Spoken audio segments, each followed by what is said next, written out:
Look, that's a very good question. There's a lot happening. The key thematics that I think are going to be front and center over the course of this year, there's several of them. Obviously, operational challenges and economic impacts associated with COVID and how that plays out through the course of the year will have an impact on resource sectors, and in particular the energy sector that we're in. Certainly the market conditions for oil and gas have been choppy, but as of late we've seen a recovery that's probably more accelerated than what most people would have thought last year. So really it's about being prepared and reacting to opportunities, being defensive where you need to be, but also being open to opportunities for growth and value-added activities where you can. So, those are a couple of the things. We've got environmental challenges that have been ramping up considerably over the past few years, both in terms of how we conduct business and the environmental impacts we have, but also sitting over the top of it, which has been gaining a lot of momentum, obviously climate change and how companies like ours that explore and produce hydrocarbons play into that picture. And from our perspective, we feel natural gas is a great transitional fuel. It's something that we look to reduce our carbon footprint where we can in terms of our production processes.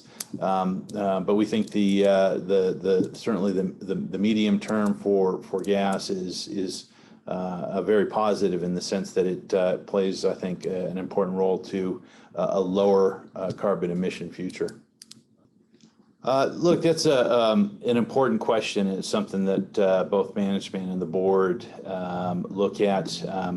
We've worked very hard and we're convinced that we think we have some Bitcoin in some of our acreage, and we're going to be trying to dig around and see if we can find Bitcoin. We think that that commodity in the future could be very good. So that's obviously a joke. I think seriously the commodities, from my perspective, I think currencies are a concern.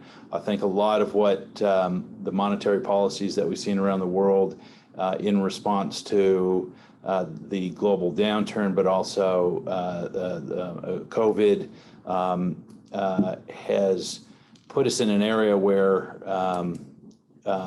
we may not have been very familiar with, and I think there's a lot of uncertainty about how currencies behave. So I think any commodity that is a natural hedge to that might do well if there isn't really a downturn in certain currencies. So the likes of gold and that sort of thing. So beyond that,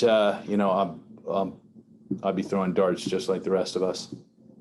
Being a managing director of a company, particularly a small cap operating in the energy space, really requires the ability to put on a number of hats and juggle a number of issues and competing priorities and competing opportunities where you're constrained. It's a dynamic period. You've got a lot of external risks. You've got a lot of business risks that are more traditional, but you've also got a lot of opportunities that you might not have seen previously in the past. So as you go through these transformational periods, and I think we've certainly seen that in the past year, you want to protect the business. You want to ensure that your downside is protected. We've done that, and we've spent a lot of time in the business doing that. But at the same time, you need to recognize that this is the kind of window where things can pop up that can create substantial values for the company. So it's a lot more dynamic. It's not a put the blinders on and deliver a project or a business output that you set out in the beginning of the year. you need to evolve, you need to react, and you need to be flexible, and at the same time smart in terms of how you mitigate some of the risks that are out there, because there's certainly quite a few that we need to keep our eye on.